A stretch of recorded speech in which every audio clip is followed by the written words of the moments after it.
Hi, I'm Donna Jordan from Jordan Fabrics. My husband Matt cuts out a lot of jelly rolls or strip sets, and I get to take a picture of them so we can put it on our website. So when I was taking a picture of the last one, it turned out really cool, and I thought, I'd like to make a quilt that looks just like that. But I couldn't figure out exactly how to do it. So this is the one I was working with. It's called Cortez. And it just looked really awesome just like that. That was just the strips laid out onto a poster board. So I gave it some thought and I came up with a method to make that into a little quilt. We're going to make it into a table topper. So here's what I made. It's really fun and it's really quick. And I used strips from this jelly roll. I used half of each strip. So I'm going to show you how to do this really fast project.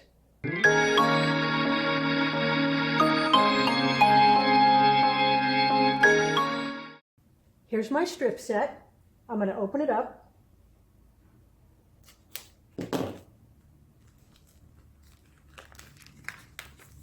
Now, this is cut with straight edges.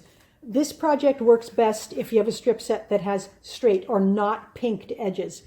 So we've got all these beautiful colors here. And I'm going to keep them right in this order, but I only need half a strip at a time. So I'm just going to cut each strip in half, and I'm going to set half aside for another project, and I'm going to use this half here. So one at a time, cut each strip in half, just right along that fold. One here, one here. So do that for the whole roll. I'm keeping my colors separate here because I liked the look of that with a bunch of the corally peach colors. Then I'm going to have a bunch of the teal, some more coral, some more teal. It also would look good if you just alternated colors, and that's kind of what I've got here. The colors are not clumped together, but it's still pleasing. It's very abstract, so that's a matter of preference. You can either alternate them or you can keep them in color clumps. Ready. I have all of my strips cut in half, so this is about a 22-inch piece of batik there. The other product you're going to need is some fusible interfacing. This is lightweight, fusible Pellon interfacing. So you can feel the gluey side on it, and that side is facing upward. Take your first strip and put it on the end of the fleece there, or the interfacing. Now we're going to meet these corners up and move this over about halfway. There's no exact way to do this. You're just going to want to spread them out a little bit. I'm just fanning, and I'm making this end much wider. So do that with the first 4 or 5. Then we're going to start fanning the other way. So now I'm going to make this one meet here and have a little more space showing there. So you can play around with this. You can change the angles. You can lay them all out and then shuffle them just a little bit. So there's not an exact way to do it. These are not laid out exactly the same as the first one I made, and there's no exact way to do it. You just want to get something that looks good to you. So maybe you want to do a smaller section of the coral and then put in some more greens. And maybe you want to stretch them out farther. It's okay. There's no exact perfect way to do this. So I'm going to put a couple more darks here, and then I'm going to end with a couple of lights. So you want it roughly perpendicular to the edge there. So we've got a nice color swatch here. So if you want to make a little more of something show, you can just make that one more prominent. If there's a fabric you don't like very much, you can just cover it up a little more. When you have it laid out how you want it, make sure it's nice and flat. And you want a nice steam iron for this, and we are just going to fuse it now. So you can put a ironing cloth over this. I'm just going to give it a little bit of steam to make it glue down a little bit. So this is kind of tacking it. It's not permanently on there yet.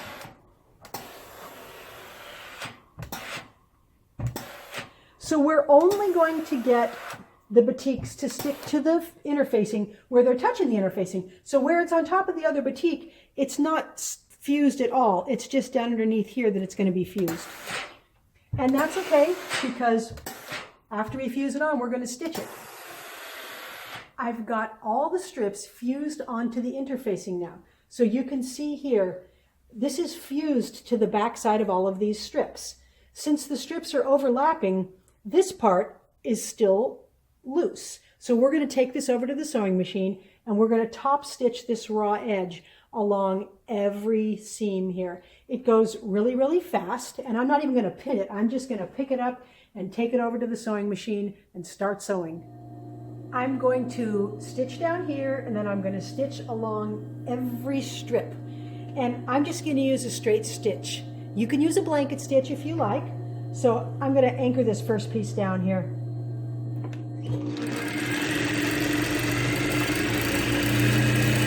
You can see how fast it goes.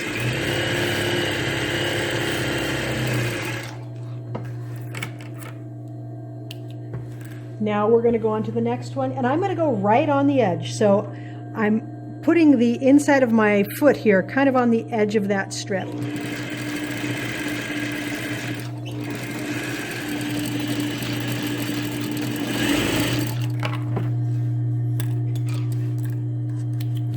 So keep sewing. I'm using coordinated colored thread here. So I'm using coral on the coral strips. Then when I come to these turquoise ones, I'm going to change thread. One of the reasons it lays so flat is because I'm not cutting off any of the excess fabric from underneath there. So there's multiple layers everywhere. It gives it a nice weighty feel, which is really nice for a table topper piece. I'm in the middle of the project here, and I just went ahead and did all of the coral stitching. So I did some coral stitching here, then I skipped over and started stitching here. You don't have to sew the pieces in order. So if you want to do, if your pieces are mixed colors, you can just go through and do all the brown ones first and then all the cream ones. So you don't have to sew here, here, here, here, here. You can do all the corals here, all the corals here.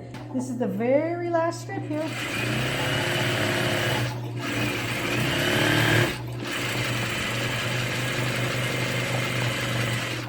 That whole process went really, really fast.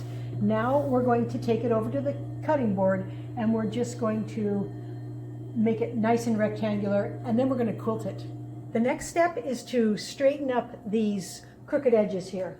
So I'm going to put this on my cutting board, and I'm going to use my big yardstick here. Line everything up. And I think I'm going to go up a little bit higher so I've got interfacing behind all of it. And I'm going to make a nice straight cut here. I'm going to use my weight for a helper.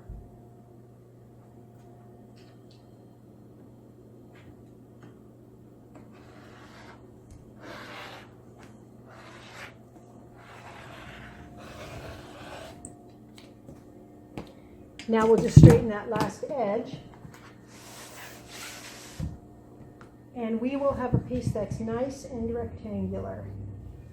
We've got the whole top of the runner done here now, and it's got the interfacing all over the back, and all of the strips are stitched down.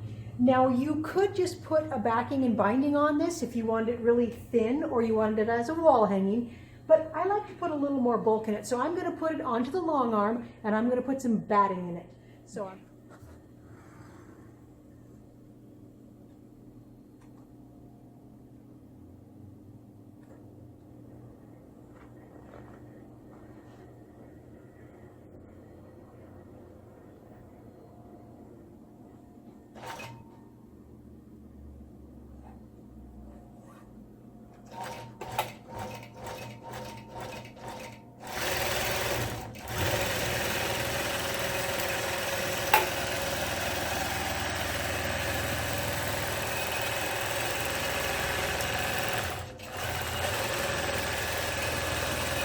That's the fun part.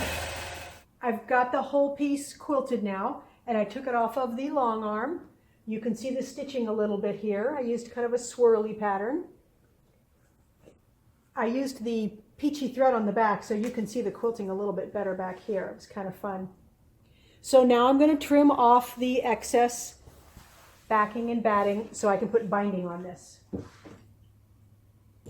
So just line up your straight edge along the edge of the quilted piece and use your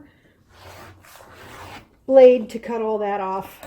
The idea here is to get a nice straight cut. So you may be cutting off a teeny bit of your top. You just want a nice straight cut so when you sew your binding on, it's nice and straight.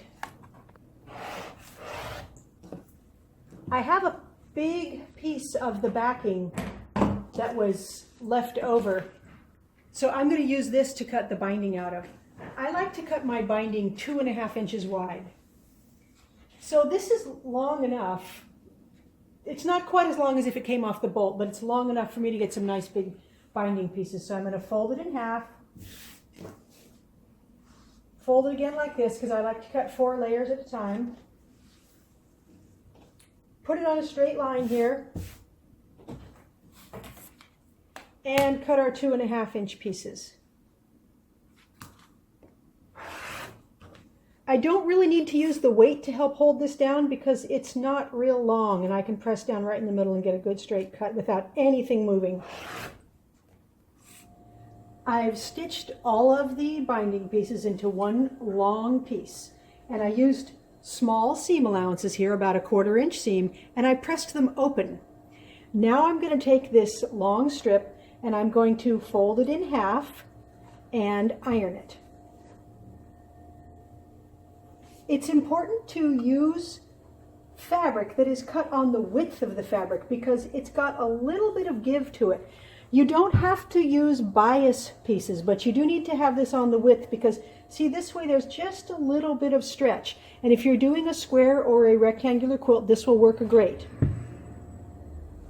I'm going to start stitching about 4 inches from the end here, and I'm going to lay the binding right along the edge of the little topper here. I'm going to use a little bigger than a 1/4 inch seam on this.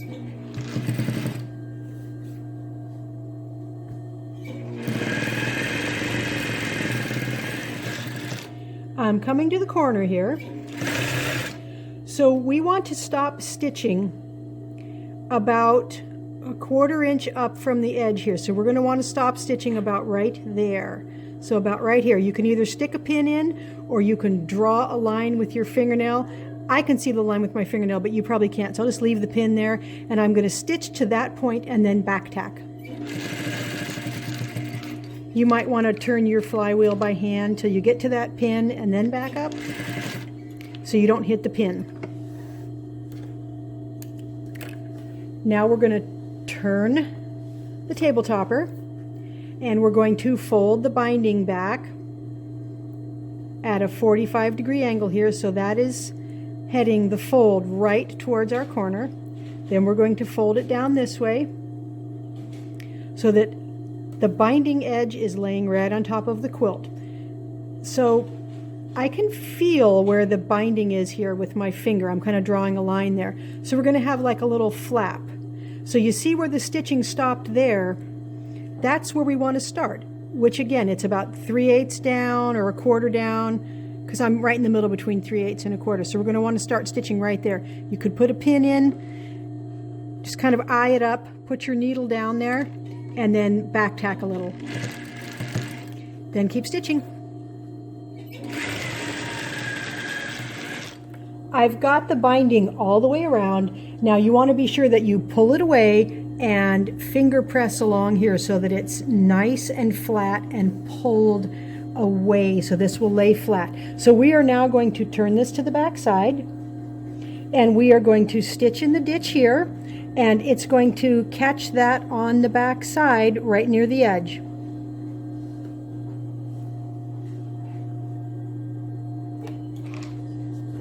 So I'm folding this binding right over the edge of the quilt. You want it right up snug, all the way turned snug, and then stitch in the ditch.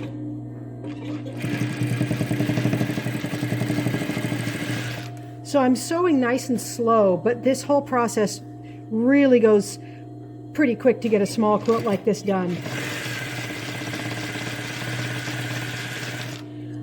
To turn the corner here, fold the binding to the back on this side here, a couple inches, and just feed it down towards the corner.